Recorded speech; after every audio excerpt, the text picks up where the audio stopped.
Hello everyone, welcome to Sonal's kitchen. આજે બનાવીશું hakka noodles, જે લારી પર મળે એવા જ બનશે. તો ચાલો રેસીપી જોઈ લઈએ. એક તપેલીમાં પાણી ગરમ મૂકી દઈશું.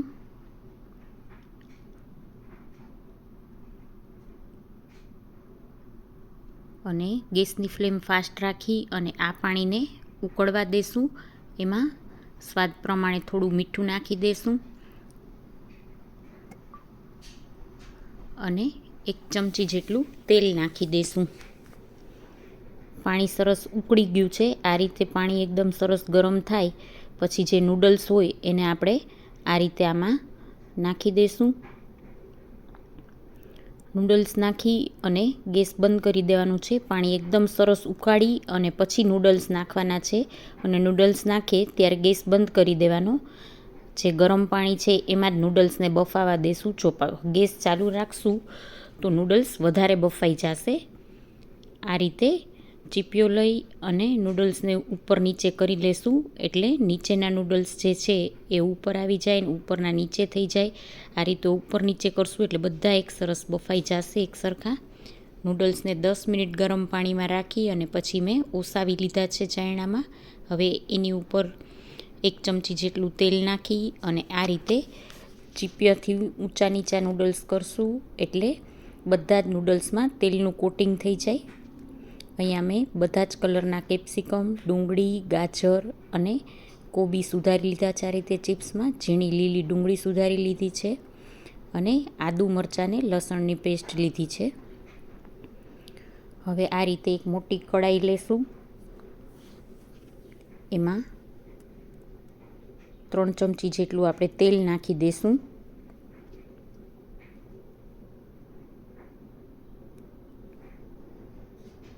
તેલ ગરમ થાય એટલે લસણ, આદુ અને મરચાંની જે પેસ્ટ તૈયાર કરેલી છે આ રીતે અધકચરું વાટેલું એ નાખી દઈશું.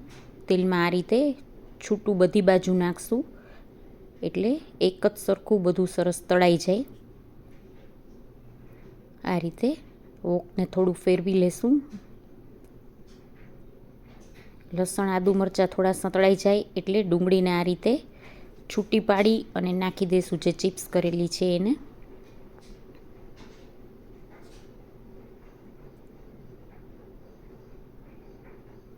ગેસની ફ્લેમ છે એ ફાસ્ટ રાખવાની એટલે બધું સરસ સતળાઈ જાય. ડુંગળી નાખી અને ડુંગળીને આ રીતે હલાવતા રહી અને સાંતળી લેવાની છે. બહુ નથી કૂક થવા દેવાની, થોડી જ સાંતળવાની છે, ક્રિસ્પી રહે એવી. હવે આપણે એમાં થોડું સ્વાદ પ્રમાણે મીઠું નાખી દઈશું અને કોબી નાખી દઈશું.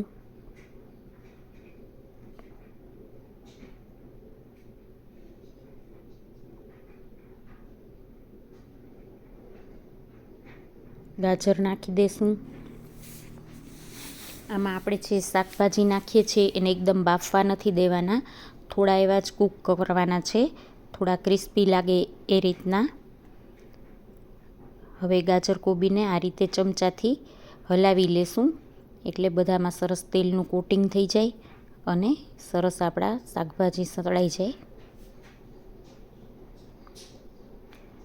આ રીતે હલાવી લેશું.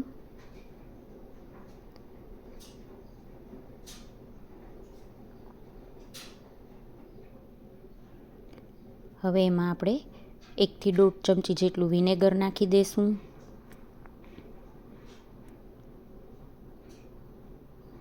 અહીંયા મેં રેડ ચીલી સોસ લીધો છે 3 થી 4 ચમચી જેટલો. જેટલી તીખાશ ગમે એ પ્રમાણે રેડ ચીલી સોસ નાખવાનો છે.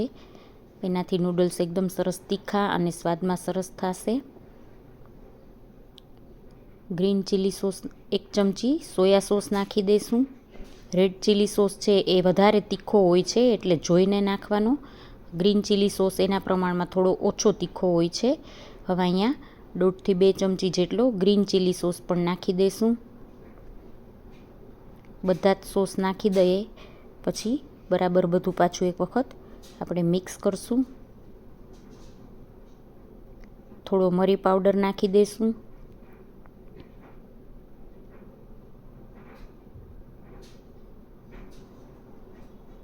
ગેસની ફ્લેમ છે એ ફાસ્ટ જ રાખવાની છે, એટલે એકદમ સરસ સુગંધ જે બહાર લારી પર મળે એવી સરસ સુગંધ આવશે. આ બધી વસ્તુ બધા જે સોસ નાખી દેશું, મરી પાવડર નાખી દેશું.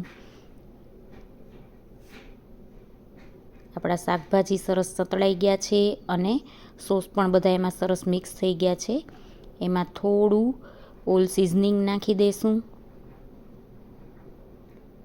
અને જે બાફેલા નૂડલ્સ છે એને આ રીતે છૂટા છૂટા કરી અને થોડા થોડા કરી અને નાખતા જાશું.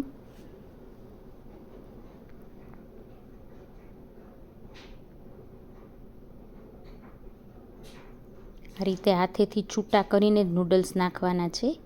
હવે આ રીતે થોડા હળવા હાથે ઉપર નીચે કરી લેશું એટલે નૂડલ્સ જે છે એ આખે આખા જ રહે, ભાંગી ન જાય. એમાં ગ્રેવી અને શાકભાજી બરાબર મિક્સ કરી લેશું. આ રીતે ચીપિયાથી થોડા ઊંચા નીચા કરી લેશું. ગેસની ફ્લેમ હવે બંધ કરી દેવાની છે.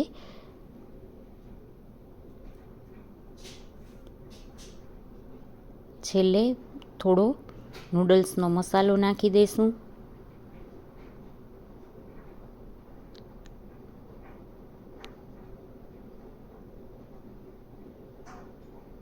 અને લીલી ડુંગળી જે ઝીણી સુધારેલી હતી એ લીલી ડુંગળી નાખી દઈશું. તૈયાર છે બહાર જેવા જ હક્કા નૂડલ્સ. જરૂરથી ટ્રાય કરજો. જો તમને આ રેસીપી સારી લાગે તો લાઈક કરજો અને શેર કરજો.